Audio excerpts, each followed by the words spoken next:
then. So, Mr. Marceau, do you want to walk us through kind of what the idea behind Kre8 was, why you started it, but then also like the structure and the kind of concept of the actual battle itself? Because it's a battle in the format, but it's not the battle that, like, the way we would recognize a battle, I guess, in a normal, in air quotes, like popping or hip hop or breaking battle. It's like got twists and turns and special things and ways that I would say that the dancers can be maybe more creative than a normal battle.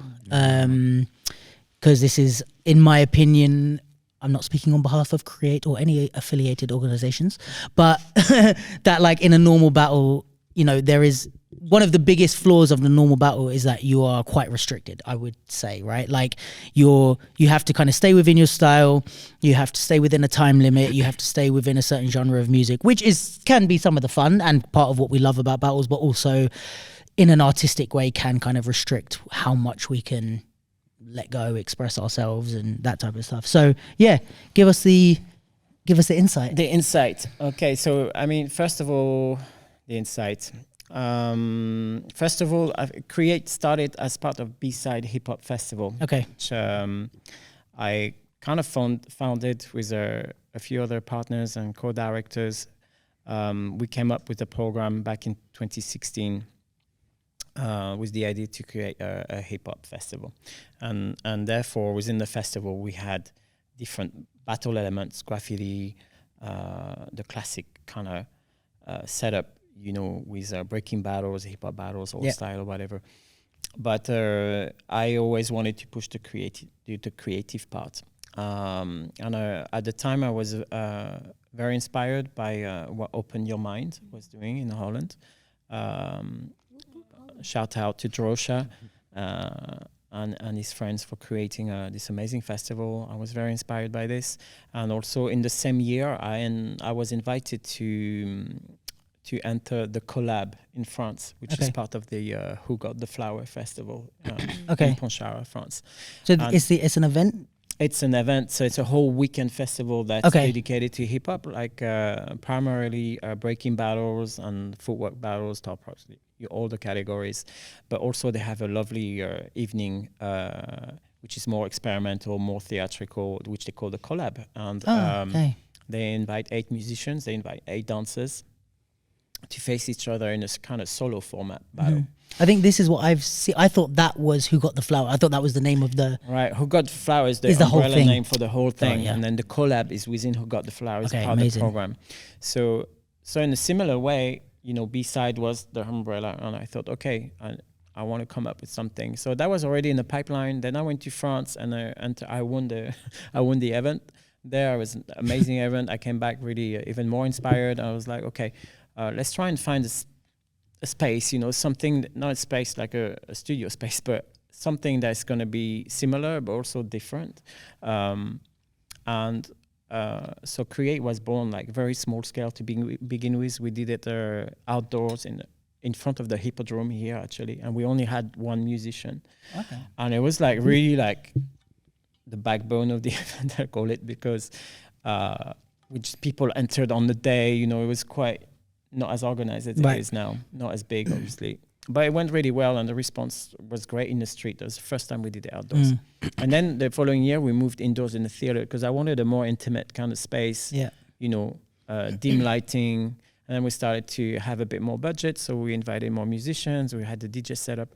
But the whole thing behind this for me was to also balance out the whole competition element, because I felt what was missing at the time in breaking competitions, especially, and we had a massive breaking competition here and all around the scene. I feel it was very much, you know, 3 male judges, 2 male hosts, two male DJs, and plus the competitors. And I know breaking, you know, that's kind of what it's like. But I was like, can't we do a bit better and just have a more harmonious, more balanced kind of event with more female presence? And then we opened it even more and kind of really opened the door to any style, anyone, any gender, and just try to really open it as a creative platform rather than just a straight up rigid competition. And so the format that it is now, has that been the format every year? So originally, I think it was I've a been to Bonnie a and Clyde. Originally. Yeah, I'm trying to think. I've been to a few, but I can't remember what happened in every one. So originally, what we did is we set it up as a gender identified female and male opposites to have opposition in the pairs. Yeah. Okay. And then this is how we carried on for the first few years. That's 3 years. And then last year, the event was commissioned by Birmingham International Dance Festival. So it was a slight different setup. We kind of the festival wanted to to do their best to pay every single artist involved in the competition. Yes. So we started to pay every invite, from the musician to the dancers, judges, everybody. Obviously. We love that. But obviously, that's more resources. So instead of having 16 invites, we could only have 8. Yeah. So I had to be clever, so to speak, and try and find a way to still have that kind of 2 versus 2 element happening. Nice. And this year, they loved it that much last year that Birmingham International Festival, Birmingham International Dance Festival decided to commission again. So we're back this year. Lovely. And we have more. Like we have also a film showcase this year. So we have you guys coming. We have an extra musician. Nice. So yeah, I think it's going to be a really lovely setup. Yeah. I think it's a really sick thing that so the whole top 8. So you've got how many invites and how many can qualify? Because you had a qualifier in, where did we say? Manchester? Yeah. Manchester. And then do you have an open qualifier tomorrow? Yes. Okay. So last year, that was the first time we ran it at the way that it is. And so we did an open qualifier on the day when we had 1 space. We had 7 invites. And I was like, okay, we need to do better. So this year we have 2 invites for the open cypher tomorrow. Okay, nice. 2 spots. And these 2 that will qualify will also earn the same as the other invites. Then we had, rotation exchange in Manchester.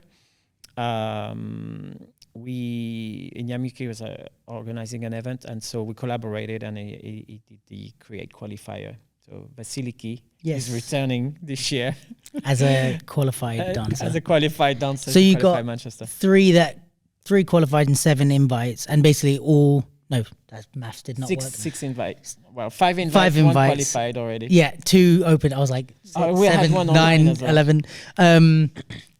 Yeah, so and all of the 8 will basically get paid equally just for being in the competition, and then they compete basically. That's right. Which I think is dope, and actually in essence kind of the way it should be.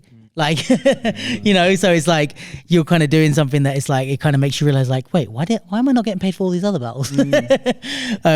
Especially when it's like, I mean, we've kind of touched on this before in other episodes or with other people, but like how it's like the 8 dancers who make up the main thing, obviously, and the musicians and the judges and stuff, but really the core of the event is the 8 dancers who are doing the thing. Because when I'm coming to watch, I'm not watching an empty stage, I'm watching dancers, and often as battlers we pay money to enter, go on, do the thing, and even if you usually like you get all the way up to 2nd place or something and you lose, you don't get anything, but you've created so much of the, even by battling the finalists, even if it's super close, like you've put on a show for everyone, so you've worked even if you didn't win. And we kind of feel like, all right, if I didn't win I'm useless, but if you weren't there in the event would have been significantly worse. So and that counts even, the whole top 8 or top 16 or whatever. It's what we go there to watch.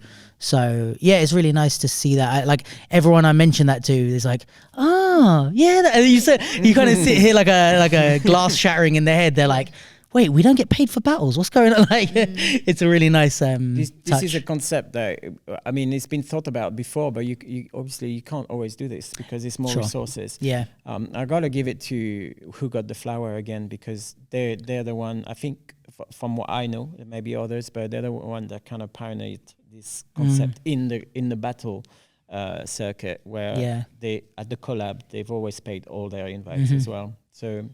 To be honest, I'd be happy with the top 3. Like, I don't know about you, like for like normal kind of styles battles, but I'd be happy with 1st place and 2nd place getting something, even if it was less, and then do another, like the losers of the semi-finals battle for 3rd place. 1, 2, and 3 get a little something, even if it's like 100 quid, 50 quid, 25 quid. It's like, still all right, a something, little you know? recognition. Yeah, I'd They take should that pay for over. a little bit of the travel at least, you know. Yeah.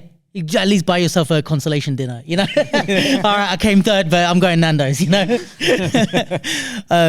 But yeah, I think it's a really dope concept. So in terms of format of the actual battle tomorrow and previous years, is it something that you kind of keep as a surprise, or is there much you can tell us about literally like what's going to happen round by round, or? So there's one part of the concept that's no longer a secret, really. Okay. I think I've done it now for the last few years, where I put all the names of the musicians in a hat. So no one knows what they're going to get. At one part in the competition, Okay. they pick at random names musicians, or it could be a combination of the musician and the DJ, or Right. silence even, no music. Yeah.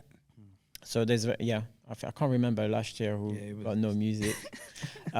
There's a part also that keeps coming back, is where I ask when they're in pairs, they are told to be the conductor. So they'll go to the musician and decide for their partner. Like, do they do it as they go? Like, all right, do more shit. Like how, or is it before they tell them what type of thing? So last year, I realized some of them being sneaky. They kind of went, "Oh, can you tell him to do this?" And I was like, "Oh, damn."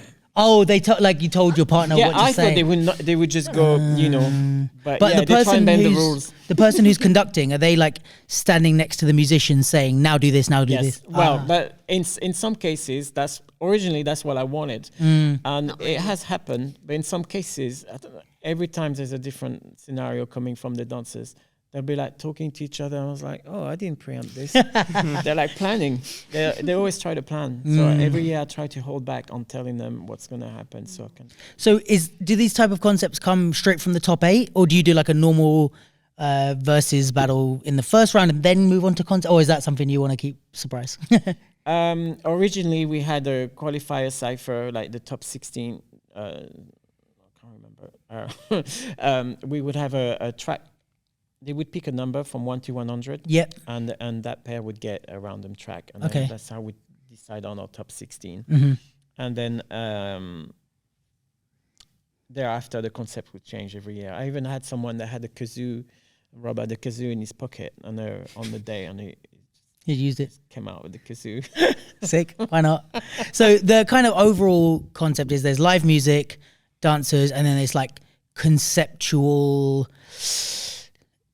concepts. I don't know how to say that. So like there's concepts to it. Yeah.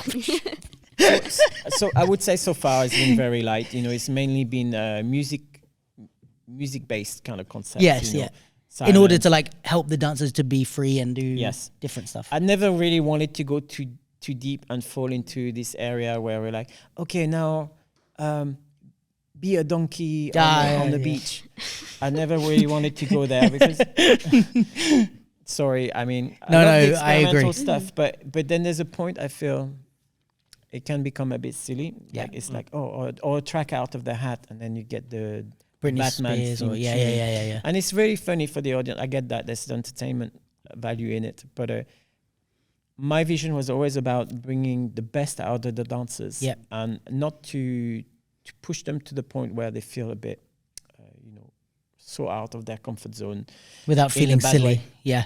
Because I feel like one of the things that again, like you guys tell me what you feel, but like for all styles battles or experimental battles or whatever, it's like I think a lot of people don't like the aspect where they feel like they have to be silly, if you know what I mean. Yeah. Like where I guess it's like the music or whatever, it's like, okay, you have to just make the audience laugh or do, and that's what's going to make you win. Where it's like, okay, is there not something that's like, because then all the battles, like the breaking battles and the popping battles, are super serious, and then the all styles battles are just like a mess, and then the experimental battles sometimes can turn into like a who can act out the most, you know what I mean, like who can jump into the audience and kiss someone's head or something, like or whatever it might be. And then it's like, is there not something where we can just create freely like we would if we just had it open, like, because we could be ciphering with like a bunch of different style dancers but like put on weird music and it ends up being like a sick session, you know what I mean? So it's kind of nice to see that where there's something where you feel like you can kind of be taken seriously, I guess.